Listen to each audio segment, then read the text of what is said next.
kaligtasan aming tinanggap sa iyo, Panginoong Jesucristo. Lord, I pray na patuloy mong pangunahan, panghawakan, lalo-lalo na kaisipan ni O God. Ang puso niya, O Diyos, mold it according to your will, O God. Bigyan mo sila ng puso na patuloy nagmamahal sa iyo, O Diyos. Patuloy na ikaw ang siyang binibigyan ng pangunguna at importansya, O Diyos.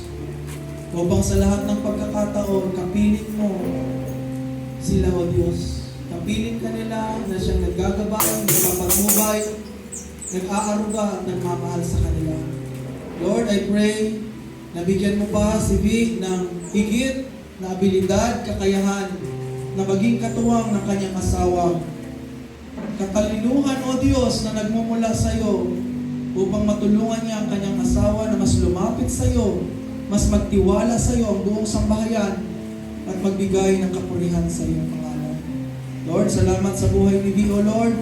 May you grant everything na ninanais niya para sa ikabubuti ng kanyang pamilya, ikabubuti ng mga mahal niya sa buhay, at ikabubuti niya, Panginoon. Grant it according to your will, O Lord, and may you prosper them, O Lord, sa lahat ng kanilang gagawin. Pagpalain mo ang kanyang garden, pagpalain mo ang kanilang negosyo, pagpalain mo ang kanyang buhay bilang ina, ang ilaw ng tahanan, upang magabayan niya ang kanyang anak at matulungan niya ang kanyang asawa. Salamat, O Diyos, sa mga pagpapalang ito. Salamat, O Diyos, sa pagkilos mo sa kanyang buhay.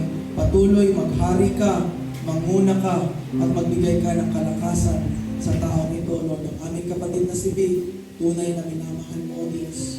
Binabalik namin, Panginoon, ang lahat ng kapulihan, pagsamba at pagdakila sa tanging pangalan ni Jesus.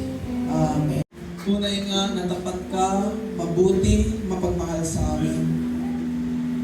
Magmula, O Diyos, ng nilikha mo si V, O Lord, kaya nang natutunan namin mula pa sa sinapupunan ng aming mga ina. Kilala mo na siya, O Lord.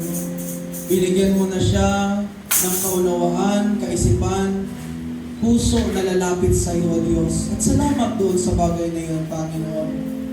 Salamat una sa lahat sa buhay na walang hanggan.